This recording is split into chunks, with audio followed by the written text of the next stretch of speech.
Hello there, thank you for popping by here on Ndumi-Light channel, where we shine light on all things self-leadership. In this video, we are talking about pandemic. There's been a lot of questions. Where is it coming from? Why is it here? How long will it be around for? And I would like us to focus on one question. What is this situation asking of you and I? What is it asking us to be, do, and have?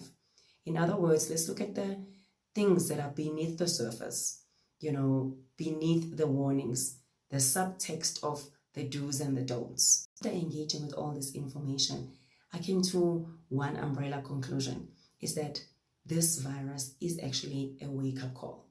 It is really like a loud, as in louder than a church bell, wake-up call. And of course, it's going to manifest differently for each and every one of us because we are all at different areas in terms of our lives and our progressions and our growth. And some people may have to have a wake-up call and do something drastic about maybe their emotional maturity. And some people maybe have to do something about the time they allocate to family. And some people may have to do the area of finances. But all in all, my conclusion is that this is just a wake-up call. And it is up to you which area you wake up in, and if you actually do decide to actually wake up at all. The first demand from this pandemic is that we create deliberate, deeper connections with our loved ones. And of course, this is a bit tricky. We've been advised to exercise social distancing. That said, we've got to find a way. And I love how Donna McCallum, also known as the FairyGodMother, puts it. I'll read it for you guys. It is a time for you to cocoon and nest in your own space, and yet still build robust, loving, and caring connections with yourself and others. Emphasis on with yourself and others. And of course, we are unable to do this deeper, deliberate connection without allowing ourselves to feel. And that leads us to the next point. The next demand by this pandemic is that we are being asked to give ourselves and our loved ones permission to feel the anxiety, feel the fear, feel the frustration and the overwhelm, process it, go through it. And some of us may even be feeling anger during this time. Just as when things are starting to come together, it's the third month of the year, and the economy has not been going well. So as things start to kind of get moving, we are then being asked to go and freeze and ground ourselves, screeching out. And this anger, we got to channel it somewhere. We got to process it. We got to deal with it. So instead of actually abandoning the negative, the supposedly negative emotions, it is okay to go through it, engage yourself, engage your family, engage your loved ones about what they're experiencing, and then transition to the positive so that then we can find coping mechanisms with what we are going through. The third demand stands out for me the most. That is going back to basics. I mean, wash your hands. Wash your hands. It does not get more basic than that. Yet, the simplicity and the basicness of this instruction is the complexity, is actually what makes it even harder. And the subtext of wash your hands, don't touch your face, don't touch surfaces, is mindfulness, being present, being aware, being conscious. There is no way that you can adopt this practice if you are not aware of who you are touching, what you are touching. Why is it absolutely necessary for you to touch? And for many, many years, there's been a wave of learning about mindfulness. And there's been resistance to some degree. People just thinking it's just wishy-washy, warm and fuzzy type of blah, blah. And now it is what we need for us to actually be able to contain this virus or protect ourselves from the virus. Mindfulness, presence, consciousness, awareness. It will take us a long way during this period and beyond. Another important basic that is being called upon us is Ubuntu. For the first time in my existence, your flu and my flu are a matter of national importance. That is how much governments are being forced to care. They have to rearrange budgets. They have to reconsider policy implementation. And it could be maybe being lenient on certain laws or maybe being stricter on some, as you've witnessed. Banks are being asked to exercise leniency in as far as repayments are concerned. It is all about caring for citizens.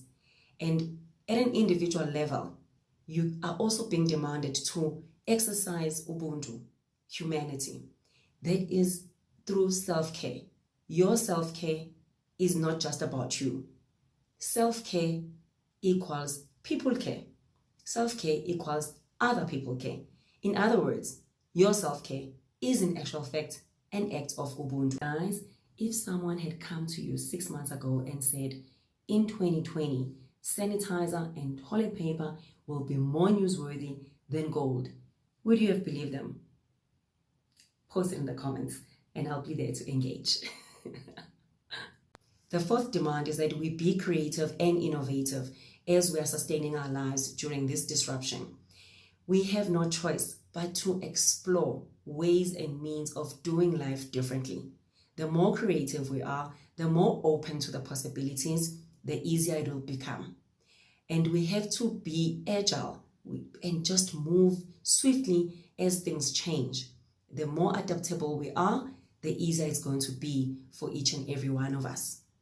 And another one is that we have to let go of control and trust that the people that we are working with, if they say they are working, they are working. I mean, they are all over the place. People are working from home. Others will be at the office if there is minimal contact at the office. But the point is, it's business unusual.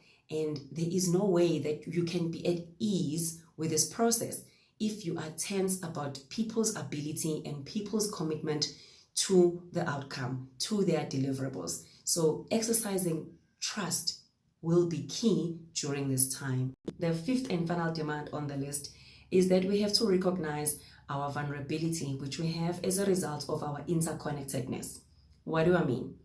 If you have employees, however many, if you have teams that you are working with, even if it's just sporadic, you don't see them all the time, it's important at this time to know the means of transport they use to get around. It is also important to know their environment at home. How many people are they living with? Do they have running water? What are the circumstances there?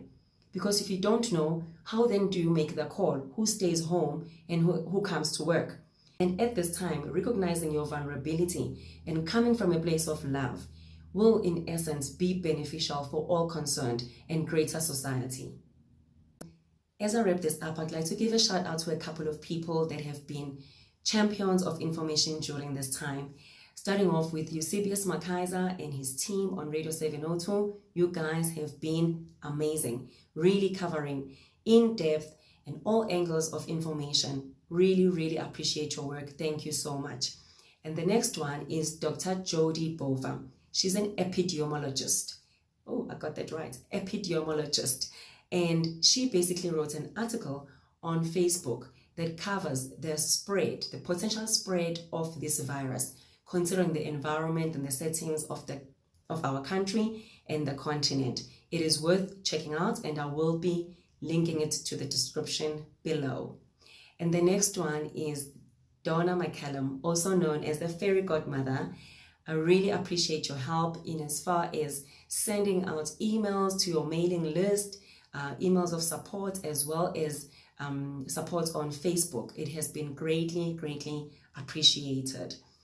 And finally, I'd like to say thank you to Chelsea Black in London, blogger and author, for suggesting that I reflect on this topic and that I actually publish my insights in a form of this video. I really appreciate your guidance and I appreciate your support. If you've stayed up until this point, thank you very much. I really appreciate you. And if you enjoyed the video or learned something, please do give it a like.